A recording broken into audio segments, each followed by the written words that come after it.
বলে ভালো হতো। আমার দেবর চলে আসছে। আল্লাহ, আমার তো মনে হইলো আগের থেকে তো অনেক খারাপ অবস্থা।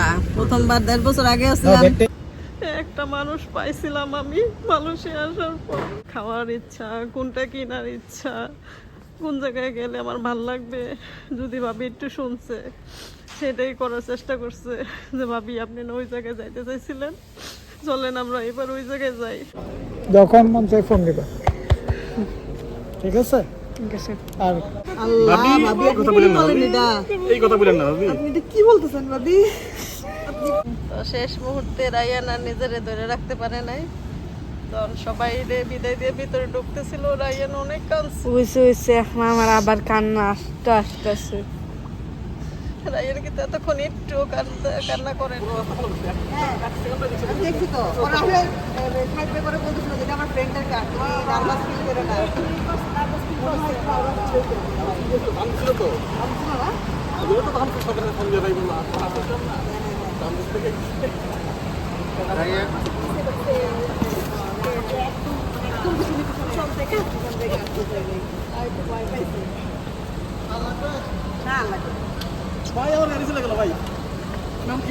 ভাই ল্যাপটপ নিছেন না?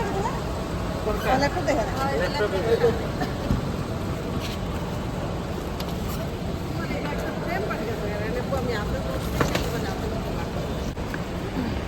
আপনি আলগান না তো, পাগল হয়ে গেছে। এগুলো আমার অভ্যাস আছে। সিরিয়াস বাবা, আমি এগুলো পারি। আমি আপনার একবার 26 কেজি গরুর মাংস নিয়ে আসছি। এই পানি আনছিলা? হ্যাঁ পানি আছে বাবা। 1 মিনিট করে সব। হ্যাঁ ভাবি ওই সাইডে মনে হয়। হ্যাঁ আসো আসো, এদিক দিয়ে আসো, এদিক দিয়ে আসো। আমরা চলে আসছি এয়ারপোর্টে। এই যে ভাবি উড়াই মুড়াইয়া আলগায় টালগায় নিয়ে যাইতেছে। ভাবি বলতেছে আমার অভ্যাস আছে, আমি এগুলো আলগাইতে পারি। ভাবি নিজে উঠাই টিটাই নিতেছে। বাইরা হচ্ছে গাড়ি পার্কিংয়ে গেছে, পার্কিং করে আসতেছে। আমরা হচ্ছে যে ঢুকতেছি। তারপর আবার আসলাম এয়ারপোর্টে। এবার হচ্ছে আর ফিরে আসার কোনো নাই, এবার একেবারের জন্যই চলে যাওয়া। আর মালয়েশিয়ার এয়ারপোর্ট শেষ দেখা। জানি না আল্লাহ ভাগ্যে কি রাখছে, হয়তো আবার আসতে পারি আল্লাহ চাইলে। আল্লাহ চাইলে কিনা সম্ভব, আশা রাখি। তো এই যে আমরা হচ্ছে এখন চেকিংয়ে যাচ্ছি। খুব সুন্দর লাগে, মালয়েশিয়ার এয়ারপোর্টটা খুব সুন্দর।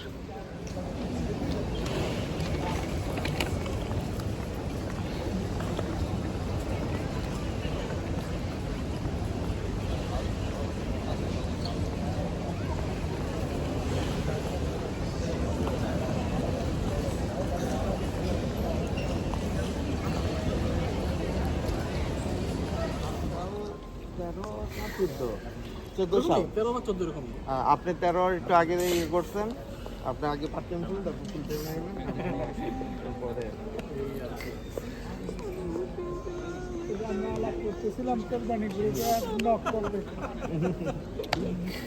ইনশাল্লাহ চলে আসবো। আপনি অবশ্যই চলে আসবেন, আপনার অপেক্ষায় থাকবো। সামনে রমজানে আপনি প্ল্যান করেন কোথায় যাবেন? যখন মন চাই ফোন দিবা, ঠিক আছে? ঠিক আছে। আর আম্মু আপুরে বিরক্ত করবো না, ঠিক আছে? এই কথা বলেন না ভাবি। আপনি কি বলতেছেন ভাবি? যাওয়ার সময় এই কথা বলেন না। আপনি কি বললেন ভাবি? না না সিসি ভাবি, আপনি এটা কখনো বললেন না। আপনি আমার জন্য আমার বোন বলেন, বন্ধু বলেন, আপনি আমার জন্য যে কি ছিলেন এটা আমি বলে বুঝাইতে পারবো না।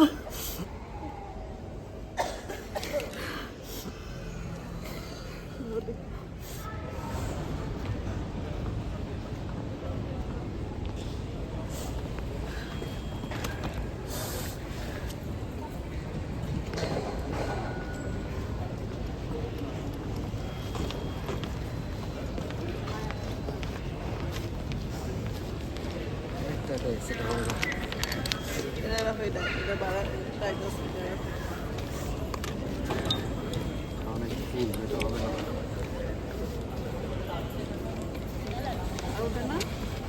আরে ওটা না, এটা অনেক বেশি টাইট ইয়ে হয়ে গেছে।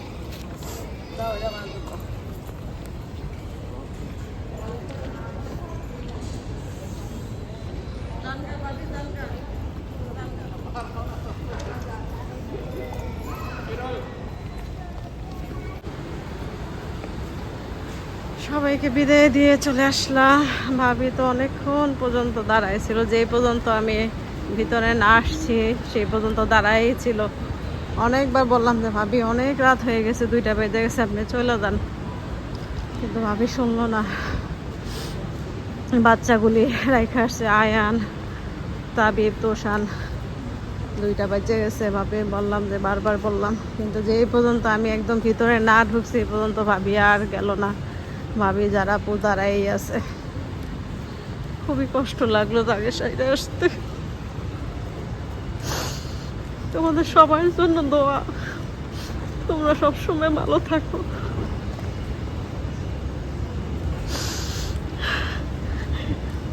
একটা মানুষ পাইছিলাম আমি মানুষে আসার পর।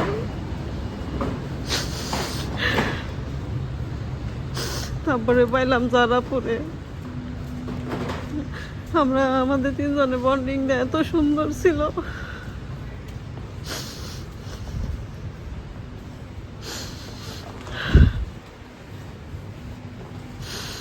আমার যত আবদার, যত প্রয়োজন, যত ইচ্ছা সব আমি পূরণ করছি। আমার কোন জায়গায় খাওয়ার ইচ্ছা, কোনটা কেনার ইচ্ছা, কোন জায়গায় গেলে আমার ভাল লাগবে, যদি ভাবি একটু শুনছে সেটাই করার চেষ্টা করছে। যে ভাবি আপনি না ওই জায়গায় যাইতে চাইছিলেন, চলেন আমরা এবার ওই জায়গায় যাই। ভাবি আপনারা এটা খাইতে চাইছিলেন, চলেন আপনারা আমি এটা খাওয়াই। আসার দিন পর্যন্ত, আমি একটা আইসক্রিম আমার কাছে একদিন শুধু বলছিলাম, ভাবি আইসক্রিমটা মনে অনেক মজা, আপনারা খাইলেন। তো ভাবি কইতেছিল যে আপনারা খাওয়ামো। সেই আশাটাও আমার আসার আগের দিন পূরণ করে দিছে। আমি অনেক দিন গেছি ওই মার্কেটে বাইয়েতে, ওই খাই করে আর খাওয়া হয় না। তো ওদিন ভাবি বলতেছে না, আজকে আপনারা খাওয়ামো, চলেন।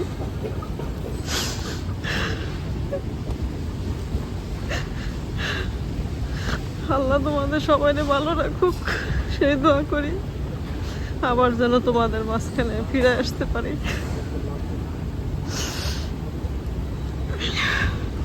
মালয়েশিয়ার এয়ারপোর্টটা তো শেষ মুহূর্তে রায়ান আর নিজেরে ধরে রাখতে পারে নাই, তখন সবাই বিদায় দিয়ে ভিতরে ঢুকতেছিল। রায়ান অনেক কাঁদছে, আবার কান্না আসতেছে। রায়ান কিন্তু এতক্ষণ একটু কান্না করে নাই। যখন সবাই একদম সাইডে আসতেছে, ভিতরে ঢুকে গেছে, বলতেছে মাম্মি আবার কান্না আসতেছে।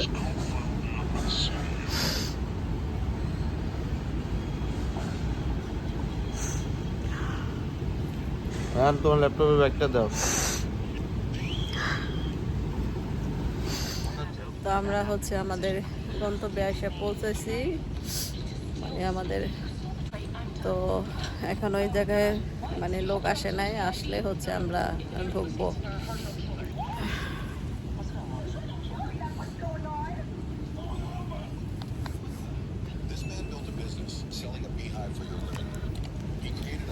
হয়তো 1/2 ঘন্টা লাগবে, হয়তো 1/2 ঘন্টা পর আমরা ভিতরে চলে যেতে পারবো আর কি।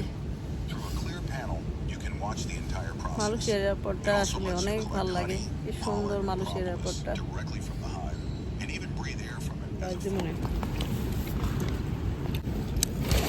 আমাদের একটু ক্ষুধা লাগছে, তো একটুখানি খেয়ে টেয়ে তারপর প্লেনে উঠবো, কারণ প্লেনে ওঠার এখন অনেক সময় আছে, যে এখনো কিন্তু ক্লোজ, এখনো খুলে নাই, লোকও আসে নাই তেমন।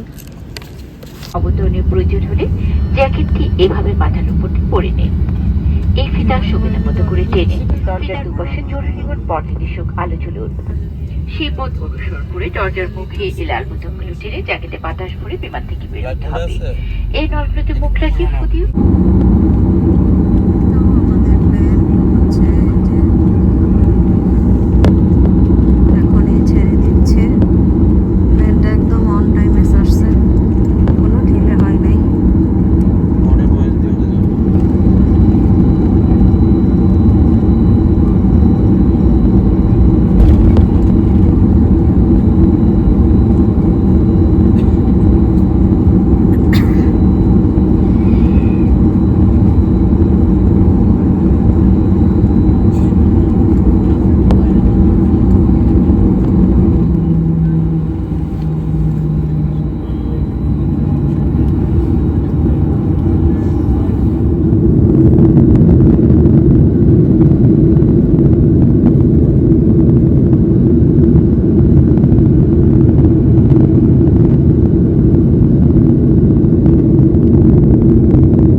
আলহামদুলিল্লাহ আমরা হচ্ছে সহি সালামতে ল্যান্ড করছে আমাদের বিমানটা আর কি। সহি সালামতে বাংলাদেশ এয়ারপোর্টে পৌঁছাইছি। যে রায়ান অনেক ভিড় এই জিনিসপত্র পাইতে যে কত সময় লাগবে আল্লাহ জানে। ওনারা কি সব হাজি। তো আমরা তো ঠিক টাইমে এসে পৌঁছেছিলাম ইয়েতে বাংলাদেশ এয়ারপোর্টে। তো খুব সুন্দরভাবে এই প্লেনটা চলে আসছে, মানে একদম অন টাইমে ছাড়ছে, কোনো ঢিলে হয় নাই। আর হচ্ছে এসে মালামালদের জন্য আমাদের বেশি ওয়েট করতে হয় নাই, খুব একটা ওয়েট করতে হয় নাই। মানে প্রথমে ভিড় দেখে ভাবছিলাম যে অনেক সময় লাগবে হয়তো, তারপর দেখলাম যে না, চলে আসছে, মালামালের জন্য বেশি ওয়েট করতে হয় নাই। কিন্তু প্রচুর ছিল, মানে অনেক লোকজন ছিল। কারণ হচ্ছে যে যা হাজি যে মানে ওমরা করে আসছে যারা, তারা বের হচ্ছে, অনেক চিল্লাচিল্লি হচ্ছিল এই জন্য আর কি। চারিদিকে অনেক মানুষ, আওয়াজ। তো আসলে অনেক দিন পরে তো মালয়েশিয়া এয়ারপোর্টে তো এরকম কোনো আওয়াজ কিছুই নাই, যার মতো খুব সিম্পলভাবে সব কিছু কাজ করে। আর বাংলাদেশে আমরা যেমন হই আর কি, সাধারণত একটা মাল না পাইলে হয়তো চিল্লাচিল্লি করি এই আর কি। তো এখানে অনেক হাজিরা ছিলেন, ওনারা হচ্ছে ওনাদের মাল হয়তো খুঁজে পাচ্ছিল না, তো এই জন্য অনেক চিল্লাচিল্লি হচ্ছিল। রায়ানকে আমি বলতেছিলাম, রায়ান এরকম কেমন লাগতেছিল আমার চিল্লাচিল্লি? তো রায়ান বলতেছে যে হ্যাঁ, যে মামি ওরা এমন করতেছে কেন? তো এই আর কি।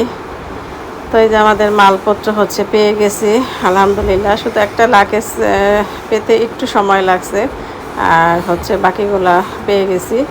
তো এই যে আমার হচ্ছে দেবর আসছে, আর হচ্ছে আমার ভাই আসছে গাড়ি নিয়ে।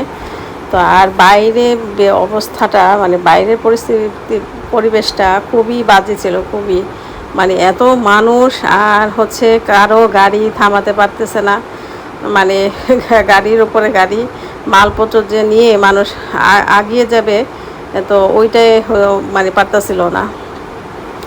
কারণ সামনে যাদের আত্মীয় স্বজন যাই হোক রিসিভ করতে আসছে, তারা হচ্ছে সবাই এদিকে লাইন ধরে ভিড় করে আছে, আর একজনকে রিসিভ করতে না হলেও 10 জন আসছে এরকম আর কি।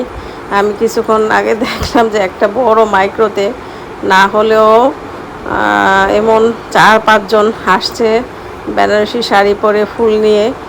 তো মানে একজনের রিসিভ করতে বা 2 জনকে রিসিভ করতে আরও 4-5 জন চলে আসে, যার কারণে এই বাইরের পরিবেশটা, ওই যে দেখেন ফুলের হাতে নিয়ে দাঁড়ায় আছে। আমি একটু ভিডিও করলাম, বিশাল এক মাইক্রো বাস নিয়ে আসছে।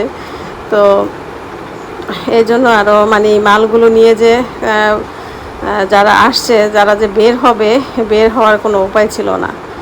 আর হচ্ছে খুবই কষ্ট, এই জায়গাটা খুবই কষ্ট আর কি, প্রচণ্ড গরম ছিল। তারপরে আর কি কোনো রকম মানে কষ্ট করে বের হওয়া। আর হচ্ছে লাগেজগুলো যখন নিয়ে যায়, মানে একজন করে তো লাগেজ নিয়ে হয়তো গাড়িতে উঠে গেল, কিন্তু ওই ট্রলিগুলো যে আবার নিয়ে সরাবে, ওই লোকগুলোও নাই, বলে তাদেরকে মানে কাজ করাতে হয়। তারপরে হচ্ছে কি বলবো, আমরা হয়তো এয়ারপোর্টে মানে গাড়িতে কোনো রকম উঠলাম, উঠতে না উঠতেই দেখলাম যে 2 জন লোক চলে আসলো। আমাকে বলতেছে যে 20 রিঙ্গিত দেন, 50 রিঙ্গিত দেন, দিয়ে যান রাশিদা আপু, 50 রিঙ্গিত দিয়ে দেন। আমি বলতেছি যে কী ব্যাপার, ওনারা আমার নাম জানে কিভাবে?